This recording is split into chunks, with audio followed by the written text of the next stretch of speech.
I've always told people if you really want to get in investing for the long game, you don't focus on the money, you focus on the people and the relationships because that's what gets you in the game, but that's what's going to keep you in the game long term. And I think it's an interesting thing that I've heard you talk about because you've attributed your success in finding these great deals to the relationships in your life. And I come from a place where starting out, you learn like don't do stuff with friends and family, don't. But then at the end of the day, it's kind of like I want to spend time with these people. And when you first start investing, I think people think going to friends and family to do deals, they're doing you a favor. But once you start making money, you realize by bringing them into deals, you're doing them a favor. But stuff goes wrong sometimes. And so I'm really interested to hear how you handle this because your network is obviously your net worth, but mixing your personal relationships with business relationships, how do you mitigate the risks of potentially damaging the relationships with people that you want to share your life with when sometimes business isn't going as planned? Yeah, I mean, I think to have open, transparent communication from the onset is the most important thing. So for me, I want to do business with people I want to do life with. That is something that is very core to me. Like, I don't want to get into business if I don't want to have some sort of ongoing relationship with someone. I would want to invest with someone that I want in my inner circle, right? And so when I find those people and I find alignment, and by the way, the core value like that they show up with, like I need to have alignment with those values. And that's,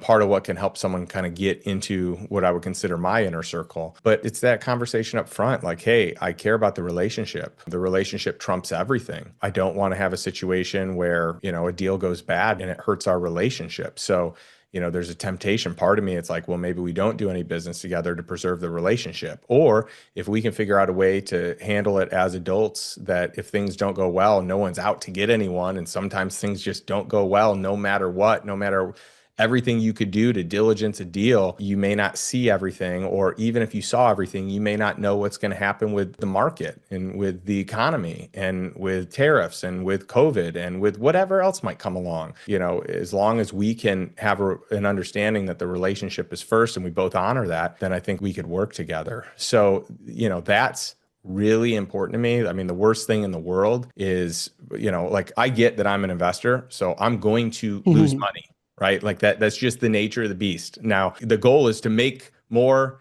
and have more winning deals than the ones that lose, but it's impossible to eliminate all the losses. It's just a matter of time. And I think it's important to educate people of that too. Like from an investment standpoint, they're not all going to hit, but let's look at the aggregate and look at, the total and see what that looks like. And luckily for me, that the track record there on the deals that we've done is very high. So because, we've had some losses, I like to just say, and by the way, we spend about $300,000 on the due diligence that we do for any deal that makes our platform.